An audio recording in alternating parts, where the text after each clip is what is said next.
Wait, are you are you gonna count me in? Whatever. I'm just gonna go for it. Welcome to the Queen's Lead podcast. I'm your host, Amy Singleton, and as a child of the 80s, I'd love to say queens rule, but they don't. Queens lead. Being a queen means you are worthy to be a leader of people. The guests on our show do exactly that. They are leading the way in their businesses, families, and communities. And they're taking their rightful place in the spotlight, leading and inspiring the developing queens in all of us. Welcome to the Queen's Lead podcast. Now here's your host, Amy Singleton, the queen of realness, leading conversations about business, life, and the real shit you want to know.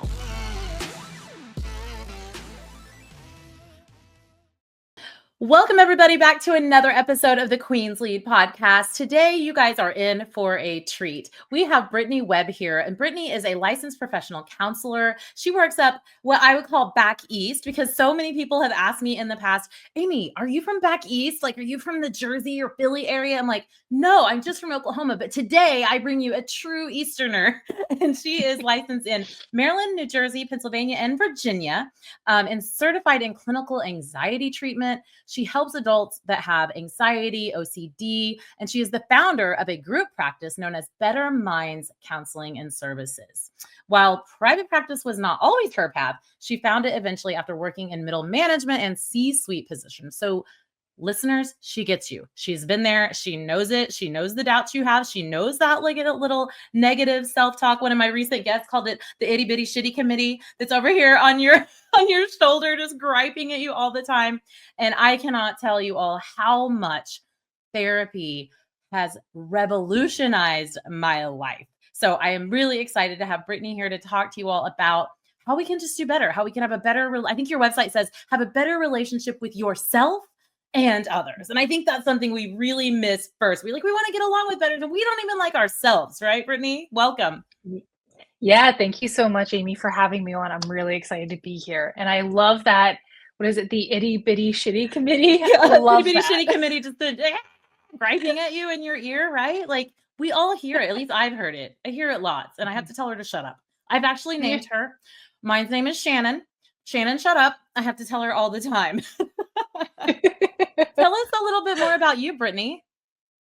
Yeah, so I mean, I really, found you kind of covered a good bit of it. So, I love the practice that I have really put together, Better Minds Counseling and Services.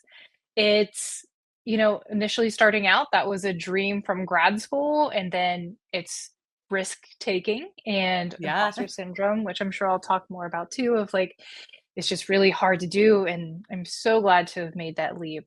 But really, I mean, OCD has been a fabulous kind of niche or specialty in working with adults, kind of recovering from that and also living with it. And I love the team that I've built at the practice and just the quality of services really provide there. That's awesome. So we're going to get more into the business later because I really want to hear kind of how that happened, because to me, really one of the main definitions of entrepreneurship is not just serving your community and your clients, but serving those you employ, right? Like being a good steward of their time and their life, because we all pour so much into our work. We spend so much time doing that. And that to me is such the definition of a true entrepreneur, is like, you're not just serving your clients, but you're serving your team. And that's really huge. But first, let's rewind it back. I don't know how many years we're rewinding back, but I want to know about little girl Brittany. Little girl Brittany was super type A.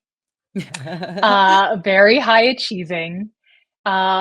She'd be so proud of herself that I cleaned my room without my parents telling me to. I made my bed without my parents telling me to. And what would be so aggravating is I have a younger sister who would not do those things.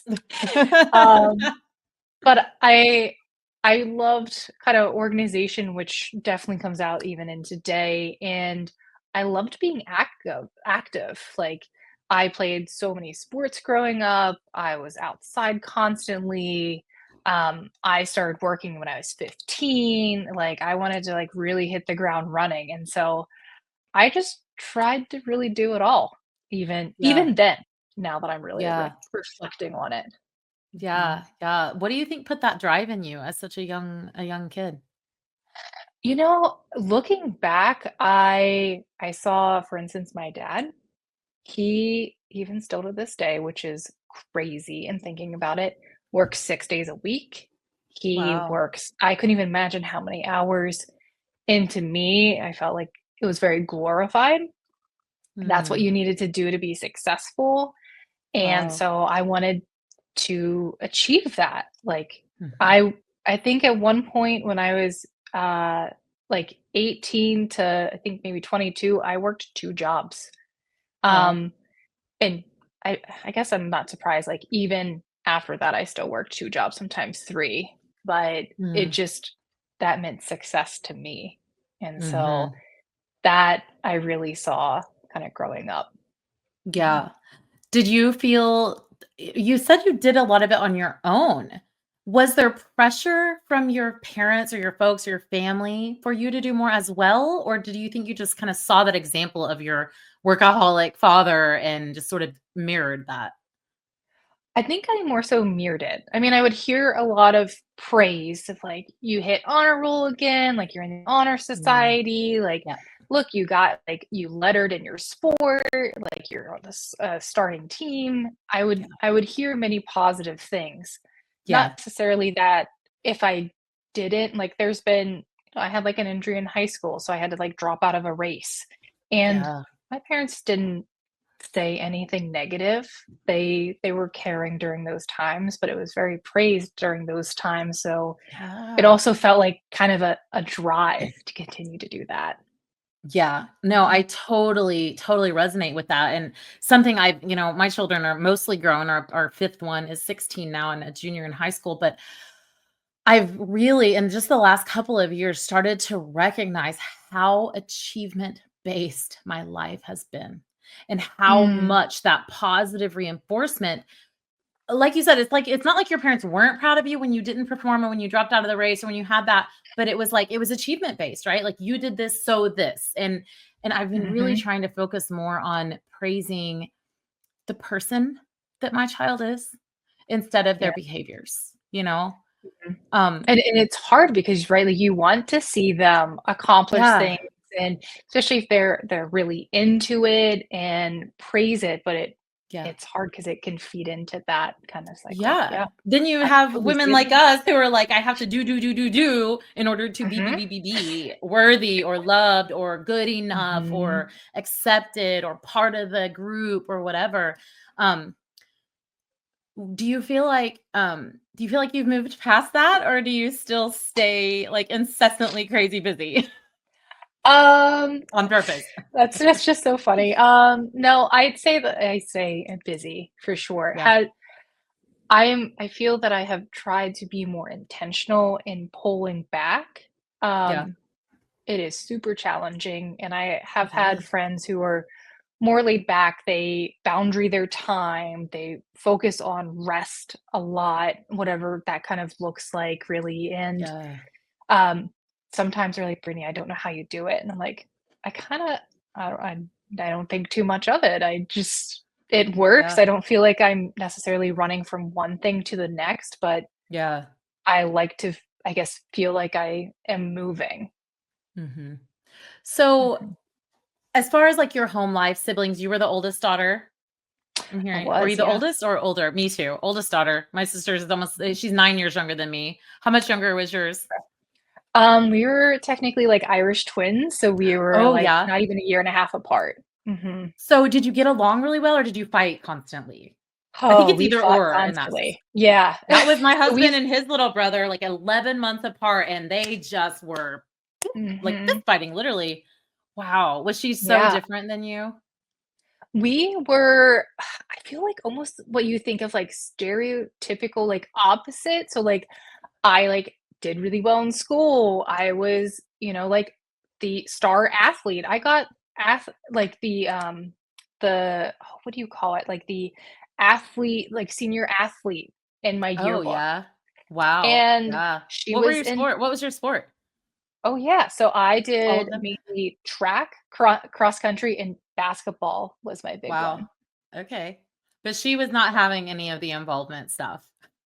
No, she was more like band, didn't do super great in school, like, it just and I think too with her being maybe more like type B, disorganized, Yeah. it we clashed a lot. Yeah. Um, it wasn't until college that really when we had physical, like, distance that it really helped. Really? So do you get along? Are you close now? We are very close now. Oh, I Yeah. love that. That's so cool. So what do you think it was about what led you to counseling? Like, was there something from your childhood that made you like what tell us what that road kind of Mm. looked like from childhood to like now. We only have, Absolutely, we so got 45 minutes. Just get it. No. yeah. Tell us your life So story. it all started actually junior year of high school. So Okay. I had for the longest time, I loved history, like it just clicked with me. I was like, that's what I want to do, but I didn't want to be a teacher. And I was like, well, what else can I do with this? Like, I don't think much else. So, like, there has to be something else there for me. And I went to a very tiny school in Western PA, and um, it was so small that we didn't even have a traffic light, like, in our town. Oh, Like, it was wow. you're off Okay. the highway exit, and that's it. Dang. And they had offered a psychology course, which I Okay. thought was it's not offered anymore at my, like, high school, but Wow. I found that course I mean, that really started things. It was with my favorite Yeah. teacher. Yeah. Um, it was just so fascinating to hear of different experiments and human behavior and relationships and how the brain worked. Like, I fell in love with psychology instantly. Like, I Wow. loved that, and I was like, Yeah. "Okay, so I know that's what I'm gonna go to, undergrad for." So I went to went to college. I'm like, "Okay, but what do I do with this?" And I didn't wanna go into research. There wasn't, like, a strong pull in any direction with that. And I realized, like, "Oh, I have a lot of friends that come to me and talk to me, say how, like, great it is to just, like they feel like a weight's been lifted after talking." And so I thought, "Let's go for therapy." Okay. Yeah. Yeah. Okay. So Yeah. that's really what drove me from kind of start to then where I am, and, like, it kinda continued throughout the rest of my career of just it's been a Yeah. driving force. I've even gone back and taught, and been in, like, an adjunct Wow. professor, and I love the intro to psychology class because that's Yeah. what got me excited, so I Yes. love teaching that class. Yes. I remember being so excited in high school about I thought I was gonna be a psychologist or something like early too. It fascinated me. Really communication, I think, fascinated me more really than Mhm. psychology, but it's so interwoven. In my high school, the guy at Westmore High School in Oklahoma City was named Mr. Fleming. If anybody's from Oklahoma and you went to Westmore, you remember Mr. Fleming because he was a hippie. You definitely knew the dude smoked weed. He had this long curly hair and he was a narcoleptic. So, like, Oh. sometimes he would just be at his desk Oh my and gosh. just fall like, and just fall asleep, and we'd be like, "Cool, we're just, like, just messing around for the rest of the hour." Like, he was a fascinating guy. Then when I went to college, that intro to psychology class too, it hit me. The woman Mhm. teaching it was like I was diagnosing everybody in my life, Brittany. I'm like, "Oh, I know what's wrong with you and you and you and you. Oh, I see all this stuff." Like, oh my gosh. Um, did you ever experience therapy before I have, you were introduced to but psychology? not yeah, so I didn't experience therapy until really my adult life after being a therapist. Really? Okay. And yeah, I had heard of other programs in when I was going through grad school at like Rosemont College of other programs requiring it of their students that they have to go to therapy in order to Oh, graduate from a program. And wow. Rosemont Okay, didn't that's require interesting. it, at least at that time. And Uh-huh. looking back, I really wished that was a thing because Yeah. that would have been so helpful. I mean, I had gone to like NA meetings and AA meetings with like clients before, so like I had seen kind of that, but not like a therapy where I'm the client. And I think that Yeah. would have been so helpful to see that in that type of setting. I totally agree. In my former life, I was a registered nurse and did open heart surgeries for over a decade and surgeries and stuff. But when I first started working at the hospital, I remember like when I was an operating room nurse, I had a gallbladder attack and had to have that out. And like the doctor sent me for this test and all these things. And I was like, they're like, oh, it's so easy. And this test was really painful and all these things. And I was like, have you ever experienced that?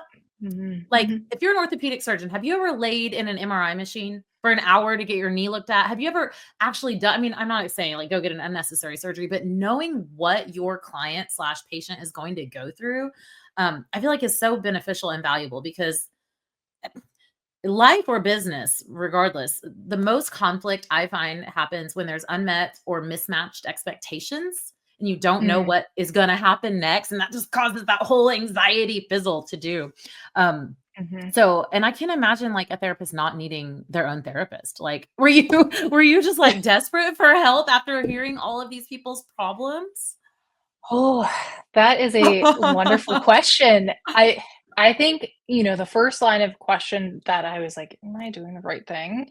was actually Yeah. I was still an undergrad and I was doing an inpatient rotation, and Mm. I was actually on the child adolescent unit, and I remember Oh, coming home one day and just crying because it's so hard yeah, to see just, like, yeah, these children in there and just how much pain they're in.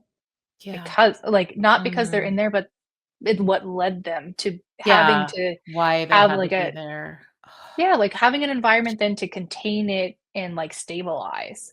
Yeah. Um, but it it honestly helped in moving, I felt like, through, like it was as terrible as it was to see, I think it truly did help me, Yeah. um, to see that I can be a person to show up in those really hard situations. Yeah. And Um, you know, even before myself getting into therapy, I do surround myself with a lot of colleagues, or even one every week we do like a wins week. We do consultation together, so Yeah. we're able to walk through just sometimes the hard things. If it's not Yeah. like I'm the client, at least we're colleagues and being able to discuss it. 100%. Yeah, you've gotta be there for each Mhm. other through that. Um, so tell me about, like, you said at first, like, the kind of the friends were coming to you, and then you started taking on clients. What is the common denominator with this negative relationship with self? Mm. I hear a lot of, shoulds, and Mm, I don't know if anyone else will kind of pinpoint this out, but I usually when I start talking about shoulds with clients, I usually preface it as like, "You're probably gonna hate me a little bit because 'cause you're gonna notice it's a lot." Um, yeah. but shoulds are just these, "I should be doing this better," or "I should have done this," right? Like, it shows up so frequently, but those shoulds are unrealistic expectations we place Yeah. on ourselves that we are never going to meet. And it's a moving Mhm. target constantly. We got Yeah. to a place and now that target's moved. Like, oh, I should be doing better. Yep. Like it's just constant. And I feel Yeah. like that's the common denominator. Yeah. Well, so no different than a business owner, it's like you have that carrot out in front of you. And when you're new in business, it's like, yay. But then when you start getting those wins, you start getting more clients, you start getting more revenue. It's like the number doesn't matter anymore. I remember when we first started in business, I saw a $500 website. I'm high fiving my partner. And now, $50,000 deal comes in. I'm like, sweet, what's next? It's just Hmm. what is that next thing? It just kind of loses its luster when you don't take the time to celebrate what you have done and not should on Hmm. yourself, as we Yep. all do so much. Um, what do you think that comes from just our programming from as children? I think it can be several factors. I think, as much as maybe it's like therapists like to look at childhood, but those that's a really foundational place of where we started, right? Like they're the Yeah. first relationships we saw, the first modeling of behavior, the first, they were our sounding board, where we heard feedback, like we were dependent on like our parents, our family, so I feel like it comes from there.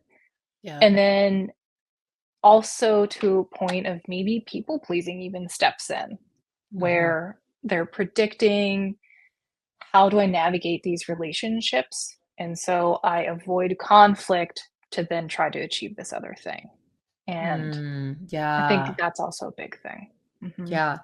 Now you highly specialize in OCD. mhm. Did you yourself suffer from OCD or just being extra driven? I would say extra driven. I would say like intrusive thoughts, for instance, is a common thing that happens with everyone. A Really? weird thought pops in and it kind of moves on. But the thing with Mhm. OCD is it really sticks. So I've Okay. experienced intrusive thoughts before, but the other component to it with compulsions or kind of like the repetition or behaviors, Yeah. um, that's something I have not experienced. But I really Mhm. saw it play out when I had worked with children and adolescents, and I did a lot of Really? behavior therapy.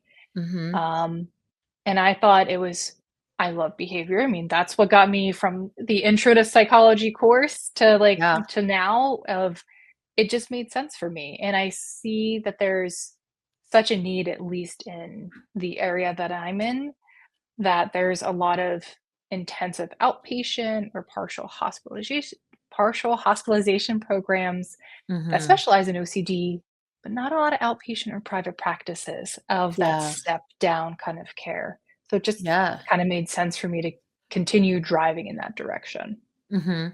What what modalities do you use to start breaking that loop? Like, I remember like, first of all, like, I've already had therapy, you don't have to diagnose me, but, like, listen, I used to be first of all, as a child, I had tics. I still Mm. occasionally will feel a tick starting to creep back in my life, and I'm able to really Mm. recognize it now, but not only did I have tics, I would catastrophize. Like, if my dad was late coming home from work, like, he was in a grave. It's like Mhm. it's like not just a wreck, but like, oh, I saw it all the way through to the family dinner. Like, I would carry those stories through to the very worst end. Are those things Mhm. related to, They like, I think OCD they type thoughts or compulsive, like you said, or intrusive rather thoughts? Mhm. Yeah, so Yeah. typically what happens with OCD is that there's like this intrusive thought. It's an unwanted, very anxiety provoking thought. Like it's Mhm. trying to tell you the worst case scenario is going to happen. It's like, again, like the worst case scenario, it's fear driven. And then these actions or behaviors or compulsions are meant to try to neutralize it. Right? Like, if you think of Mm. the classic, like, checking the stove. Well, I need to check the Yeah. stove 15 times. If I do it only 14 times, then my house will burn down and everyone will die. Like, Yeah. Right. it it snowballs very quickly. And, Yeah, it does. eh yeah, and one of the best treatments, kind of like what's called, like, the gold standard treatment for Uh-huh. OCD is what's called exposure and response prevention, so ERP. Oh, okay. What does that look like? Yeah, so Stand by the door it and don't turn the lock 10 times? I just have to stand there and walk away? Like, is it like the Mhm. desensitization when someone's scared of spiders, you put them near a spider kinda thing? Kind That of. sounds scary. So, yeah, but essentially, how I like to explain it is that, you've been swimming in the deep end for a long time, and it's not getting you anywhere. We're gonna backtrack, get you in the shallow end, learn how to swim, so then when you get to the deep end, it's easier. I feel that Mm, what it typically looks like is building what's called like a hierarchy, and you have a rating system to that of like how stressful is this certain situation for you, and we put it in order and we start down towards the bottom and work our way up. And that way yeah. it's kind of systematic, and truly what I feel is happening is you're building confidence in yourself that you can approach those situations, and it's in a more organized process, and you've got someone with you during those Yeah. times. And it might be exposing to, something new. It might be preventing from not doing something. So maybe not checking the stove 15 times. You're going to not do Yeah. that at all. Yeah. Yeah. Oh my hmm gosh. Okay. It's so Where fascinating. I love it. that is super fascinating. Like I remember a time not even 6 or 7 years ago, the grocery store that I go to down the street from my house, there was a certain parking place. Mhm. Brittany, if I didn't get that parking place, the anxiety that I felt was so intense. Like I can't looking back, I'm like, that is the Mhm. stupidest thing, but it was so real to me. Like it was just so like I needed to be there and I don't know why I needed to be there, but like you're right. Like it was kind of my husband, not a therapist, a very good supporter, but he started it kind of sounds like what you're talking about. He went with me and then we parked next to that spot, and Mm. like I was like, I'm gonna be okay. I'll be okay. And now we just go and I'm like, haha. And it was kind of funny Yeah. because I was having a sort of stressful week last week. And I went to the store in the middle of the day, which is really unusual for me. And I went and that spot just happened to be open. And it was like this full circle moment. And it sounds so Mm. dumb talking about a parking place, but it was this full circle moment where I pulled up and that spot was open. It was like the only spot open because it was like Thanksgiving traffic was there. And I was like, I'm going to park here today. And I don't have to, but Mhm. I'm going to. I get to. It was so Yeah. cool. Like, is that so cool? It Is that it how is this it's works? so absolutely. Yeah, that is It's so cool. I'm so proud of him for doing Oh, that with I you know, because right? as and I get clients that kind of like right, like laugh about it at different points of like this Yeah. just seems so silly, this is so stupid, Yeah. but it causes so much stress, right? Like I'm sure that that time that he parked right next to that spot, that's It's like, probably all you just could think move the about, car. Just move the car and move right? it over. It's not gonna be here. Yeah. Yeah. Exactly. Really. Truly. But, Mhm. yeah, it was really impactful. And something I guess my husband may be raising 3 daughters before he met me and, like, having a little bit of a nutty ex-wife like me.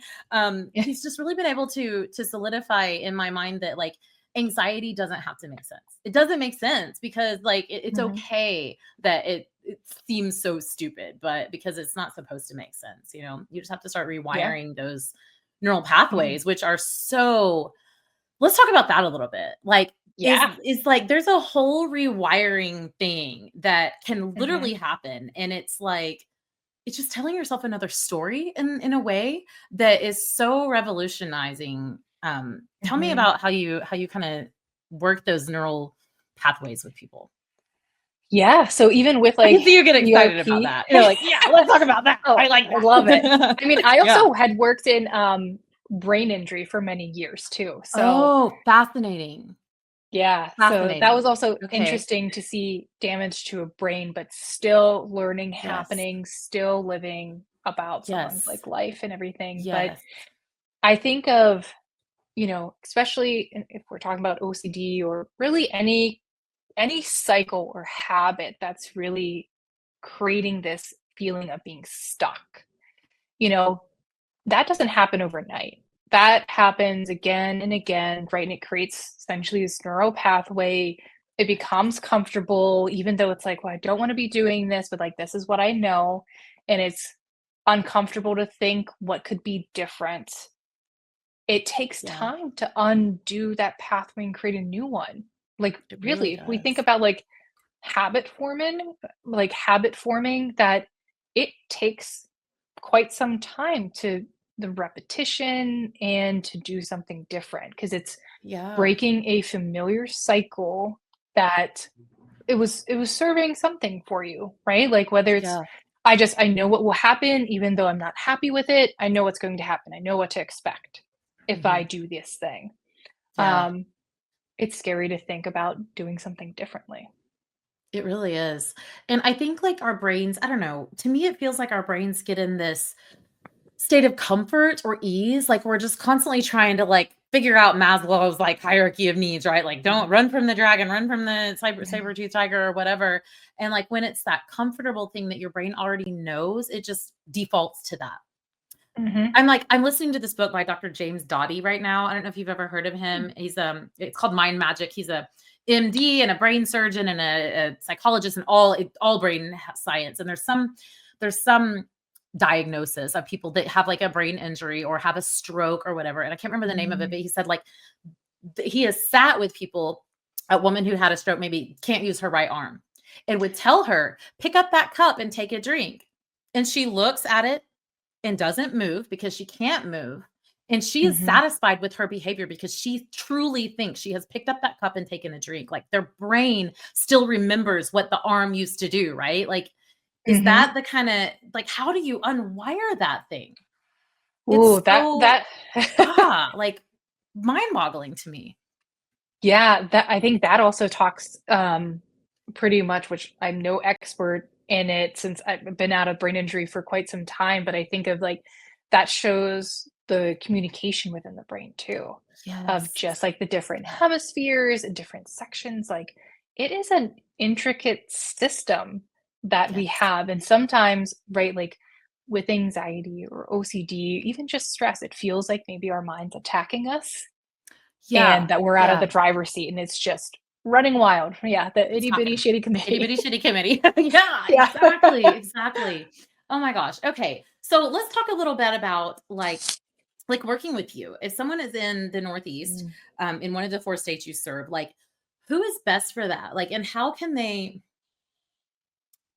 like how do you serve business owners who are so busy, who don't know what to do? Like a lot of them are looking for a coach, which I feel like is a way different thing than a Mhm. therapist. Like we might need both, but going to be pretty hard to be coached if you can't get your brain right, right? So, Mhm. like just talk to me a little bit about the entrepreneur that you serve and kind of like how you take Mhm. that step by step with them. Yeah, absolutely. So I talk to I guess I should say, or starting back at the beginning, I do what I call like an intro call, intro meeting Yeah.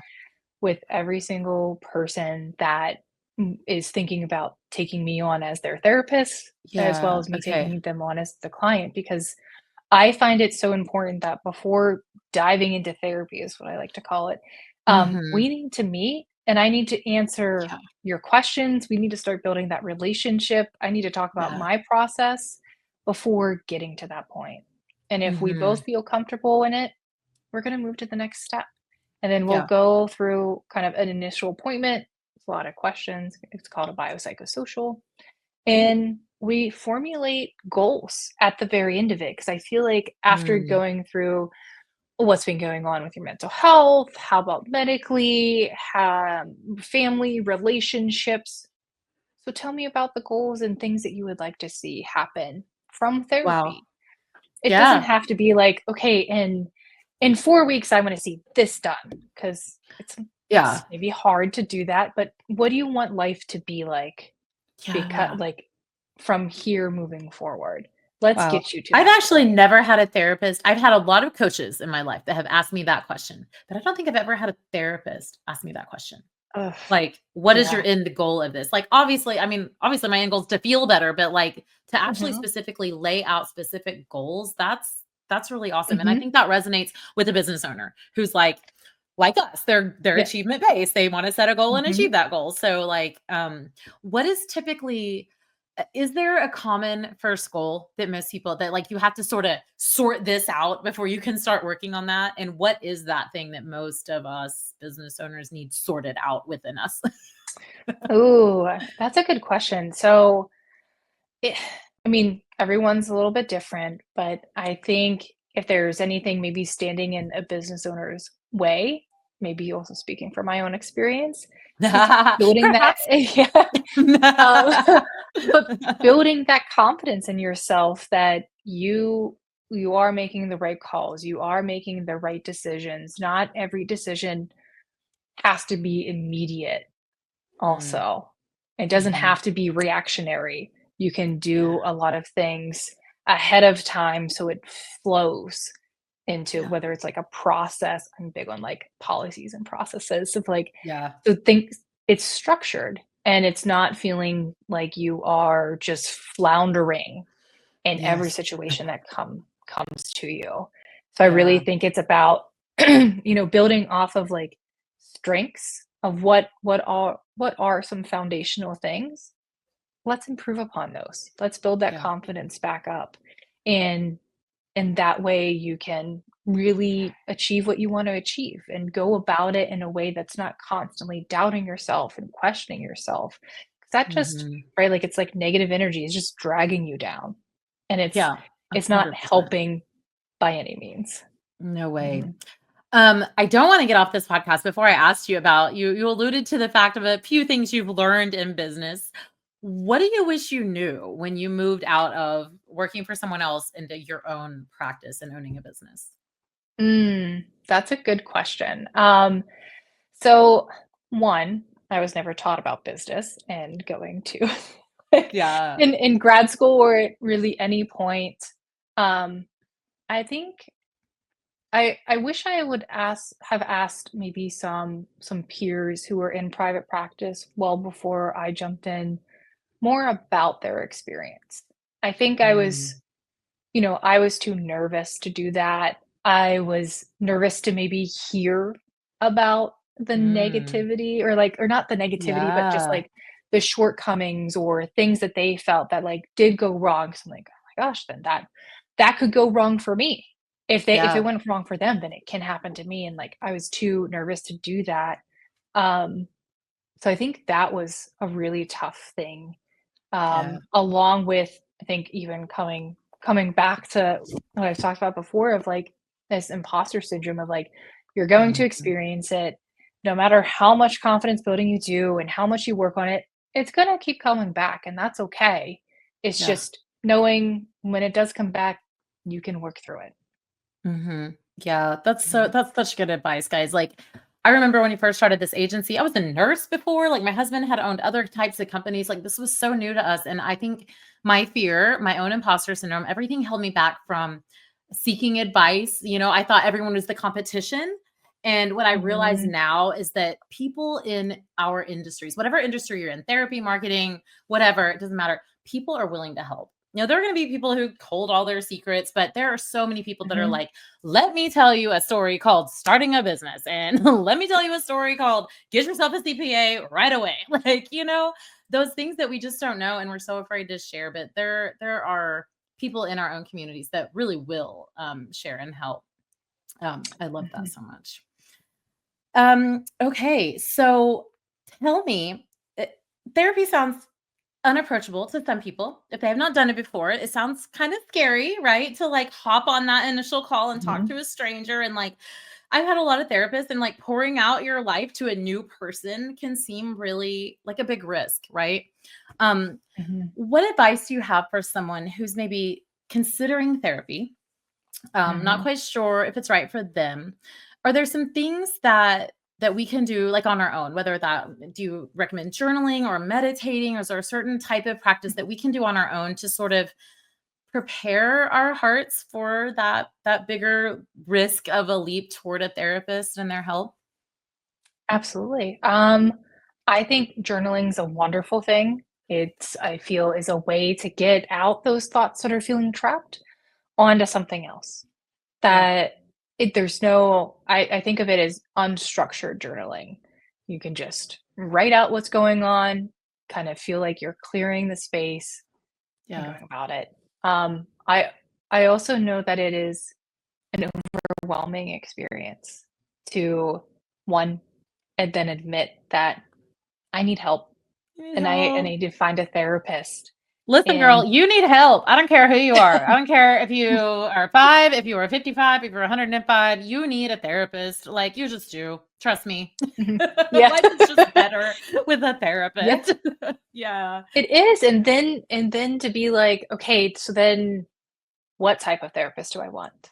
Do I Yeah. want a specific, like, modality, with, like, Yeah. cognitive behavior therapy with, like, CBT or, like, ERP or EMDR or DBT?" Like, there are so many also acronyms out there, I know, in Right? in Like, what every does all field, this and mean? yeah, Yeah. and mental health field is not shy of that either. Um, and I think of it as taking your time through that, pausing. There is no rush. that therapist will be there when you're ready. Yeah, for sure. Mhm. For sure. So tell me quickly, like run down what are the modalities that you all use? If Yeah, someone's so specifically just looking for a modality that you have. Give us those acronyms. yeah. If you already I'll know give what you you're the looking for, acronyms. you'll recognize the acronym. Yeah. Yeah. So for myself, I use CBT, and ERP or exposure therapy because ERP is a Mm-hmm. subset of like CBT. Okay. And those are the main ones that I really use. I think there's Hmm. probably argue that other things come in like psychodynamic and talking about like kind of patterns and relationships. And then others at my practice use a lot of IFS or what's internal family systems, Okay. DBT or dialectal behavior therapy, and solutions focused. So Very kind interesting. of Okay. eclectic mix. Mhm. I love that. I love that. And you primarily serve adults, business owners. Who are we? Who are you best suited for? Absolutely. So for myself, I'm best suited for adults seeking to, break their anxiety cycles and maybe reduce their OCD symptoms. Yeah. But Okay. at the practice, we do see adolescents through adulthood. Okay. Awesome. And I noticed on your website you also offer group therapy. Is that like an in-person thing or an online thing? Or So both? that's an online thing, actually. Okay. So That's the pretty cool. entire practice is virtual, and Oh, what's great nice. is I myself am licensed in multiple states, and also some of my therapists are licensed in multiple Okay. states, which Yeah. I think offers just a broader reach. We don't have to worry about commuting or sitting in traffic, finding parking, finding the office Right. space. Yeah. It's just a link, and you click, and you join Yeah. right in. Yeah, I love that. I see my therapist online too. She's in a different state than me actually, just happens to be licensed here. Um, because like as a business owner, it felt like a really big risk for me. I mean, I know there are all these like obviously no one's gonna go out and talk about you, but when you network extensively in your own town and you host a podcast and you know people, you're like, I don't know if I can talk to someone locally. I had to find a lady that used to live here and moved Mhm. to a different state. It actually worked out really well. I love the Mhm. online. So you accept insurance? We do not. We're all Or out is of all cash? pocket, so then Okay. not worried about any barriers with that, but we do Love that. provide, what's called like a super bill, so you can get out of network benefits or reimbursed Oh, by you can do insurance. it yourself. Okay. So, but you Yep. have to, even though you don't accept insurance, you have to be in the state where one of you is licensed? I Yep. didn't realize that. Yeah. Okay. That's interesting. You're like, yeah, I freaking Yeah, healthcare it's system. They make it it so is. easy for you, don't they? Yeah, No. there's many, like, compacts and different things going on to try to reduce that being, like, just, like, in state lines with that, where it's really Yeah. where the client is like, at that moment during the service. Mhm. So Yeah, it really with the way that the world is moving toward more, international, it feels like hopefully for your industry that will resolve and you'll be able to have no borders, mhm. um, Yeah. because people need help and like finding that right person is so important. Mhm. Knowing that they've had the experience, they've been where you've been and they've done what you want to do, right? Like you've already come Yeah. through all of that. Um, so, all right. Well, tell everyone, thank you so much for pouring out your heart here to all of us. It means a lot. Like it's a struggle, right? We all got the itty bitty shitty committee, like hollering in our Mhm. ear and like, we want Yep. to, like all the OCD tendencies. And like, I'm here to just smash the stigma about this stuff, guys. Like we all deal with it. Stop Mhm. shooting on yourself. Get yourself a conversation with somebody. If you're in the area that Brittany and her team serve, please take a look at their website, bettermindscounseling-services.com. You can head over there and check out their resources, check out their team, and see if they might be a fit for you if you were in that Northeast Philly, Maryland. Tell me again the states you're in. Oh, yeah, so I'm gonna go down the coast here, so we're in New Yeah. Jersey, Pennsylvania, Delaware, Maryland, and Virginia. I love it. Okay. So if you are in the Northeast, if you're from back East and you need a therapist, Brittany and her team can help you out. But there are also a load of resources on her website. If you're not in those states, you can hop on her newsletter. She sends out, which I'm assuming you can do right here at the bottom of your, at the bottom of your website. Get over there and just get her weekly tips even. Like those can be a nice introduction to what it might be, look like to have a better relationship with yourself and others. It starts with you guys. Starts with yourself. You got to quit yakking at her. Any parting words, Brittany? No, one of the things of not only am I working really hard on making my practice a supportive environment, because I believe that's quality of care, I really want to make therapy approachable. Yeah. It is such a scary thing to really start, and it's okay to kind of look around, poke around and see what that therapist is like. Like look at those pictures even of the therapist, because I think Yeah. that's just really helpful. Seeing what words they use on their website or a directory, just like do any of those words connect with you? Yeah. I think that's the relationship is one of the biggest things. And For it sure. it all starts kind of like starts from there. That's it. So yeah, I just really appreciate you having me on, Amy, and talking about mental health. I mean, love talking about it. I could talk about it for so much longer, but I Yeah. really appreciate all of your time. Dude, it's time to smash the stigma on this stuff. Like I'm super Mhm. into the addiction and mental health space. Like I'm so over the celebration of someone who has recovered. I mean, that's great. Let's celebrate. Let's celebrate that sobriety. Let's celebrate that mental wellness. But can we also celebrate the coming to that place where we make the choice? That's what has to be celebrated because that's what keeps people from it, right? If you Mhm. busted up your knee, or if you're as old as me and need knee replacements like I do, you would not shake your head at going to physical therapy, right? I think Mhm. therapy gets this bad word. Like your brain needs therapy, guys. It is an organ. You have muscle memory in there telling Yeah. you these awful, terrible things. Go to therapy, retrain it just like you would your knee. It's no shame in this game. Get started. That's the point so that we can celebrate those big milestones. I'm loving it. I love it. Thank you so much for having this conversation about mental health with me and with our listeners. We appreciate you so much. Thank you for being who you are and for being a queen that leads. Yeah. Thank you so much, Amy. And queens that lead. I love it. Queens that lead. We got to do it. Thank you so much. You're awesome. The Queen's Lead podcast is recorded worldwide and produced by the kick-ass media team at the Height Digital home base in Nicaragua. Until our next episode, stay real, queens, and go lead. Remember to tap that follow and leave your review. For freebies and more real, inspiring content you love, go to amysingleton.net and connect with Amy on her socials at @TheRealAmySingleton. One more thing. This is the legal language, what my lawyer wrote and what I need to read to you. This podcast is presented for educational and entertainment purposes only. I am Amy Singleton, and I'm just your friend. Although I may speak to many on this show, I am not a psychotherapist, a business coach, a doctor, a CPA, a lawyer, or probably anyone who should be giving you professional advice.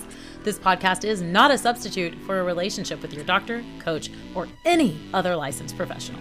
Got it? Good. Now go be a queen and follow me at The Real Amy Singleton.